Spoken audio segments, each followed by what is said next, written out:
Hello, and welcome to episode 4 of the Death and Decomp podcast. My name is Dr. Amanda Rowe. And I'm Dr. Leon Higley, and my beverage of choice is coffee this morning. Oh, mine is regular black breakfast tea. And my coffee mug is when the DM smiles, it's already too late. So, Ooh, mine's my regular blue one from, I think, episode 2. Speaking of DM, did you read that article I sent about Dungeons and Dragons I did. It's copyright things? Yes, and I knew this was coming. I read there was a lot of concern when Hasbro had their company report, their stockholders report, and the administrative team made some statements about DnD being under monetized, as if such a thing were possible. So people knew the writing was on the wall. Do you think this has anything to do with the popularity of Stranger Things and the fact that they played D&D in that game? I think it's a combination of that, and I think the demographic that played D&D is of an age where they've got that middle-aged, oh, let me remember things from my youth thing. Plus, I do think there's been growing popularity, and supposedly COVID helped expand that because of games over Zoom and some other things. But it's like most things, corporations will try to kill their money cow however they can, and D&D is no different. I guess I don't understand how they intend to go after DMs that make up their own storylines. Like how do they know who's even playing? It's Like, it's a small game publishers that they'll target. So there's a oh, whole okay, there's a whole economy of that they're going to target. right.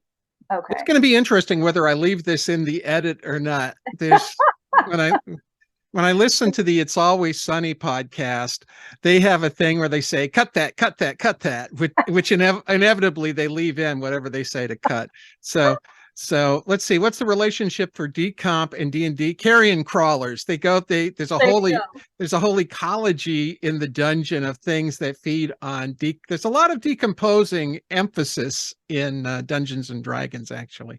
But my favorite are the carrion crawler and, of course, the gelatinous cube, where you can see things being Oh gradually. yeah. The gelatinous cube is just awesome. Uh, Both of those creatures absolutely hated by players, but beloved by dungeon masters. So the only other worst one, the one other worst one is the rust monster, which randomly destroys, causes instantaneous rust, thereby destroying all of the equipment that players have spent multiple sessions trying to accumulate. So, but what if the DM giveth and the DM taketh away, That's sort of thing. that's So, right. They do hold the uh, power. so today, I thought we would talk about a little bit about the what's the word, the travails of Amanda and her olfactor system. So we'll talk a little bit about um, fly biology and how science really works. And Yeah. then the other thing I thought we might want to touch on is a little one of the many issues of debate in forensic science. So we've got two pretty good topics for today. Yeah. Um, Yeah. so Should I start? Should I Amanda, start? explain what an olfactometer is.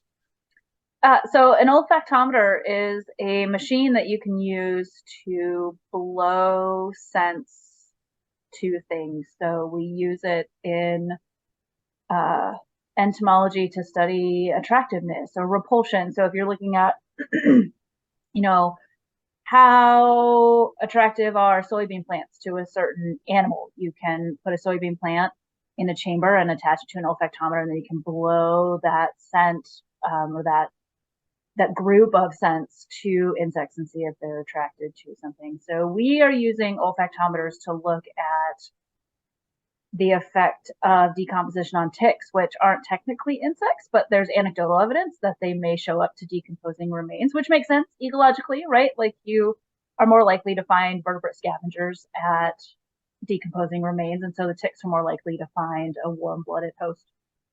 Uh, but there's been trials. There's been So tribulations So And Amanda, explain for a minute, how do you prove attraction? how do I What prove attraction? Oh, with Yeah, the for tick. the insect, what is the actual test Yeah. that So happens? so we're looking at movement towards.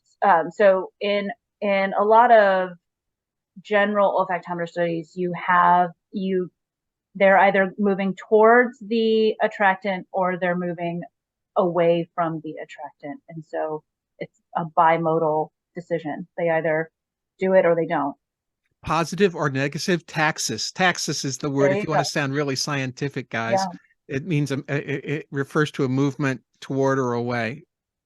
That's cool. Um, and they use like Y tubes and jazz like that, right? Yeah. To see Yep. which way they'll go. Now, Hmm. you might think, and I would have thought, that there was a standard sort of olfactometer shop. We'd go there and they've got some little fans and they'd blow air, and how hard could it be? Would you like to tackle that question about how hard, or maybe the better question is, how expensive can it be, Amanda? It can be very expensive, like thousands of dollars expensive. And uh, in the broader scope, so I think there's a misconception. So I'm going to jump in right here with misconception. This myths of science. Number one is that everything comes prepackaged. You open it up, you put it in the lab, and it's ready to go. That cracks me up. I We need can't like keep a straight face when you say it. we need like one of those false stamps to come up on our screen. So a lot of science, and I think this is true for most areas, particularly in applied sciences like forensic science and entomology. A lot of the equipment that you end up making yourself, or you have sort of a base something motor, light, tube system, and then you have to make multiple trips to hardware stores. You have to now with the advent of 3D printing, maybe it'll get a little bit easier, but you have to carve things out of cardboard and duct tape them together, and so there's a lot of MacGyvering, which might be, is that a word that like ages us? I think it Maybe may actually be in the dictionary now. it might be, Um, yeah. So there's a lot of making your own equipment or taking equipment and changing it or modifying it to do what you need it to do, not necessarily what it was intended for. And that's what we ended up doing with our olfactometer. so so the background to this, I made a trip to Omaha from Lincoln to help Amanda try to figure out parts for her olfactometer, and Because then it didn't come with directions. So it didn't come with directions. And then earlier this week, the parts arrived. Of course, they didn't work properly, so we made multiple trips to hardware stores trying to mhm. get this. So let me set this 4 trips. So let me set the stage. The plan is just to find out if ticks move towards dead bodies. So you have something rot, you get this airstream from that, you pass it over ticks, they would move. But that's not enough. You have to also have an airstream without the scent Mhm. on the other side, because maybe there's just moving response to air. And That's our control in this case.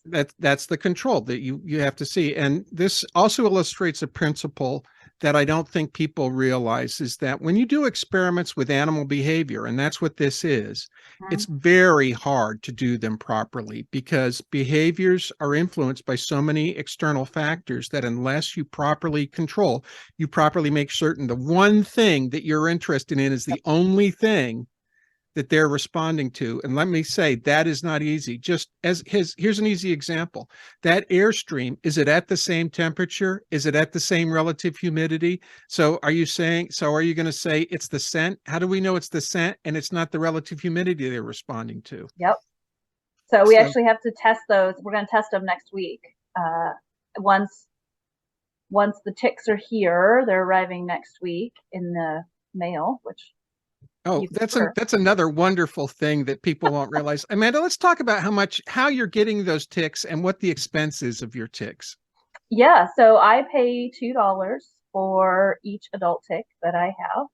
They're reared in a lab, and they have not been fed as adults. So And how prime many do rate, you and how many do you need for your experiment? 200. And why so many? because we are not reusing the ticks. We don't want to confound our results with things like learned behavior or anything like that. So, but I'm busy. I need you to go. And so here we also illustrate another problem associated with doing science. Yeah. Some scientists have families. How about that? Interruptions. So we, for every replication. Buddy, I need you to go. Thank you. For every replication and every test point that we're doing, we have to use a new batch of ticks. So we have 5 new ticks that are used every time we do it, and we're doing it over a course of 5 days with males and females and 2 different species. And do you buy your ticks sexed already, or do you have to sex them? They're sexed already. Ooh, well, that's why you're paying $2. Well, it's pretty easy to sex Ticks? Dermacentra variabilis. Yeah, yeah. Oh, and is that what the species Dermacentra variabilis? Mm-hmm. And that's American dog tick? Yep, American dog tick. And then the second round, we're going to use Amblyomma americanum, the Lone Star tick. Ah, very good. Different families, right? Yep. One's exoded. That's the No, they're Dermacentra. both exodeds. Are they? Yeah. What am I thinking? Is maybe I'm thinking of the other family being bird ticks or something that begins with an O. I mean, they're different genuses, so yeah. Similar life cycles. So I'm going to do a special podcast. Maybe it'll be separate from this.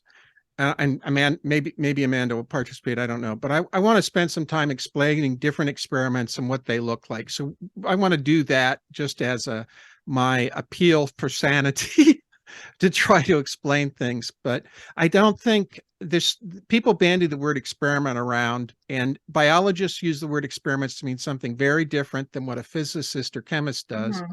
And our requirements are different than their requirements. And what you see on Mythbusters is and is not an experiment at the same time. Sometimes they are real experiments. Sometimes they're demonstrations and not what we would consider real experiments, which isn't bad, but yeah, this brings up an interesting point, because on Mythbusters, they said that Jack Dawson could have fit on the door with Rose in Titanic. And James Cameron said that he did a scientific experiment and he could not have fit on that door. So I think Jack should have climbed on top of Rose. They were probably wanting to anyway, and I guarantee they would have fit. So, and they would have conserved body heat. Exactly right. So yeah. I call shenanigans, as Cameron would say. I call shenanigans on James Cameron. Actually, my Mythbuster problem is they did a demonstration of 17th, 18th century naval artillery and decided that splinters didn't cause wounds the way everybody claimed they did. But the problem was they weren't using a thick enough model side of the ship, and they weren't using large enough ordnance. And so other studies, ballistic studies, have shown that, as expected, when those cannonballs come roaring through, they shatter oak, and there's big foot-long splinters that are going at subsonic, at close to sonic speeds. So they definitely did a lot of damage. But anyway, so the problems with your system is you bought, how much did you pay for your olfactometer? I think that's about $7,500. So $7,500 for a custom-built olfactometer without an instruction sheet. And as Amanda and I discovered as we tried to put it together, they've got some very peculiar sizes on their connectors. So essentially, it's what the technical term for this is a manifold. You have a gas stream coming in, it moves in through different ports. So you get the gas stream being split, one side going through the order source, other side that you're going to use as a control and some checks. And let me just say, I would have definitely done it for you for 7,000 if I had known that you were looking. I would have been, I would have been happy to get back my 13-year-old chemistry big book of chemistry and read how to bend some glass tubing, and Yeah. you know, I can use Teflon tape with the best of them, and I'm not sure, Amanda, that it wouldn't have been better than what you got, if I'm perfectly honest. Well, I mean, it's been an experience, but I think we're almost there. I think we're gonna start the experiments next week. But it's the same as, like when we were doing maggot growth experiments, we were using, you know, we found you couldn't find rearing cups, other than like cutting holes in plastic and putting screen in so oxygen could get in. And we ended up using what, like cell tissue? Yeah, yeah. No, Cell that's exactly right. They were cell tissue cups. containers that had the vent in them already. So yeah, there's a lot of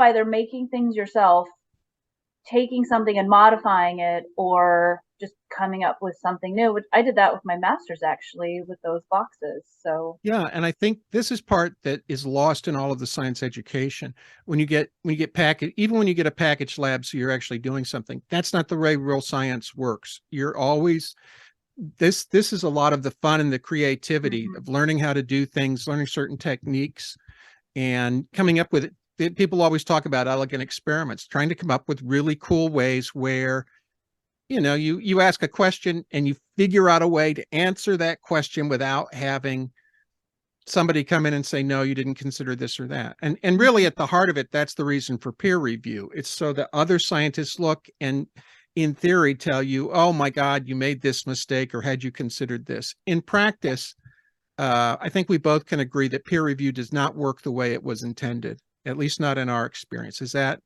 I would agree. Yeah, I think that's fair. Well, I'm excited to see what kind of results you get, and I'm hoping the system works after our struggles earlier in the week. So This was I'd like to point out this was I had struggled with it for almost a year and a half before you came to Omaha to help, because I was finally at my wit's end. And I'm a fairly handy person. no, I you're very handy. build things and put things together, and I could not figure it out. I think the thing I have is because I worked on photosynthesis all those years, Mm-hmm. and I had to use photosynthesis meters, which have and I also did canopy photosynthesis. I was used to dealing with the plumbing for gas flow, and Mm-hmm. and so some of those things, trying to figure out the gas flow stuff and so forth, I had already done that in photosynthesis systems, so I was able to draw on that experience. So Yeah. I didn't. That's what It I was, think why I was able to help. I don't, because most of the time I would think you would do better than I would, if I'm perfectly I, honest about I it. don't know about that, but I think we're there anyway. I So think we're that's there. Yeah, so that's cool. And um, hopefully, if the olfactometer works, we can talk about using it for other things, because there's lots of attraction issues with decompositional insects, but also other insects. Things people don't think about, like butterflies coming to bodies, Mm-hmm. which is a routine thing, or Wasp. wasps. Mm-hmm. Yeah, that's they're we're supposed to say jinx, I think. Well, cool, cool. Um, so the other topic that I wanted to bring up was this book I had read called Junk Science. Let's see, it's got a subtitle. Let's see if I find my subtitle here on the phone. I had it called up. But it was gosh, where do I have it here? Here we go. Junk Science and the American Criminal System. And it's by Chris Fabricant, who's a lawyer with the Innocence Project. Are, are Oh, you nice. are you familiar with this at all? Not with the book.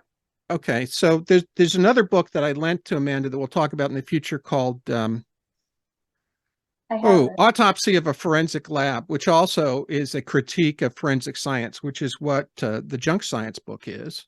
I can get it. Oh, right here. Yeah, there we go. Good, very good book. And so we will periodically talk about some of these flaws and some of the pressing issues in forensic science.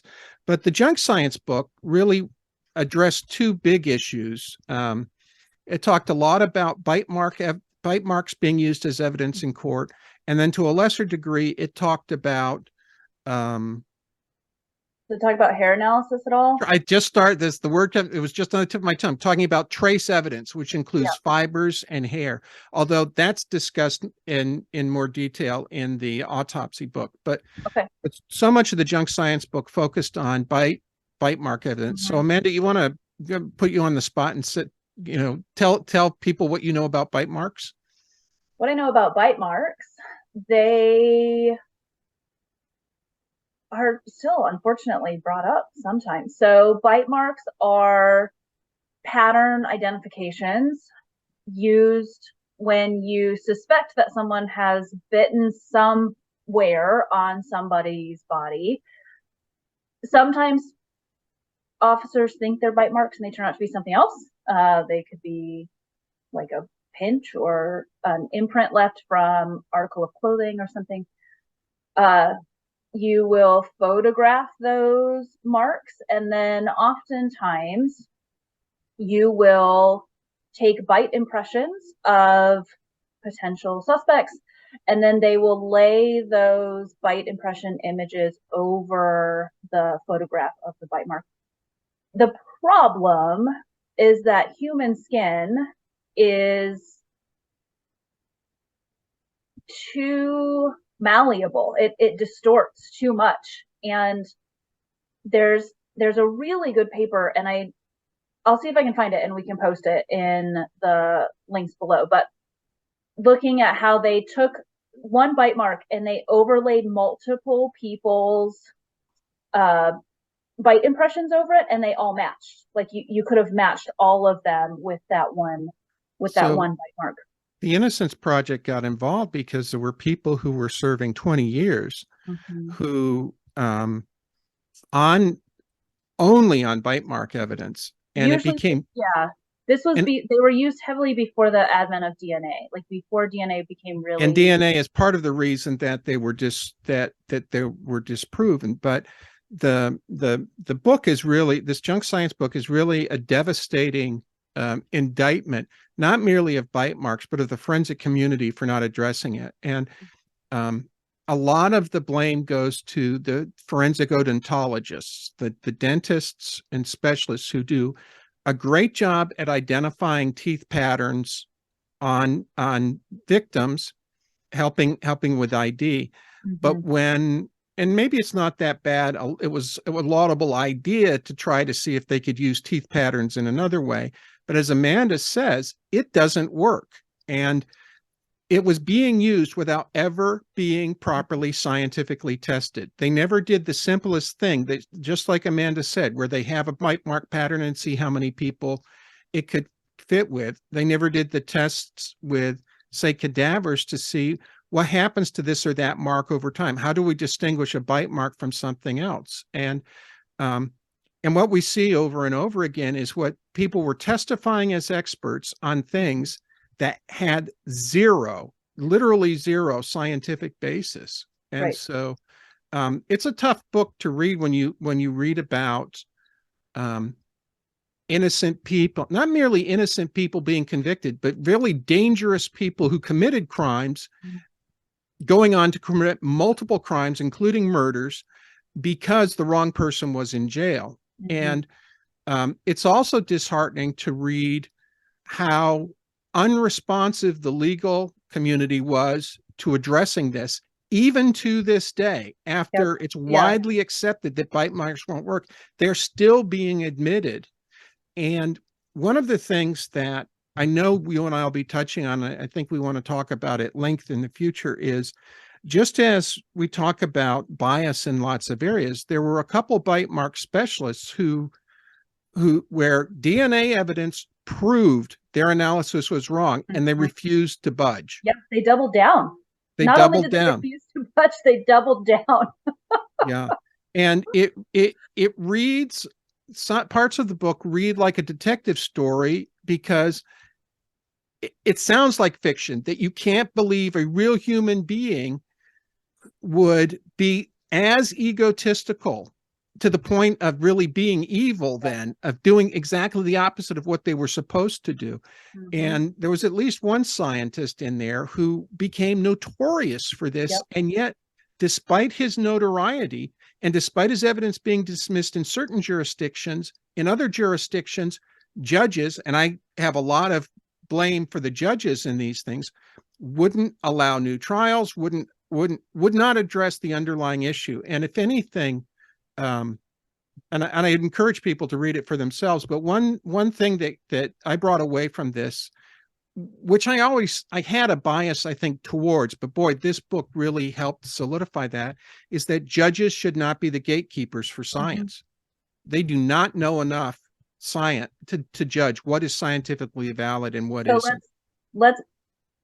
Let's sit there for a second, because some people may not know that. They may not know that in the American courts, the judges are the people who decide what scientific evidence can be admitted and what can't be admitted.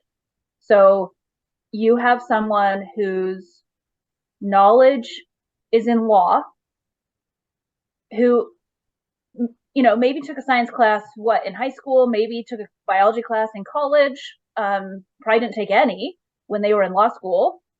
And they are the ones that are deciding which science is going to be allowed to be discussed in that trial or in their courtroom. And it's a system that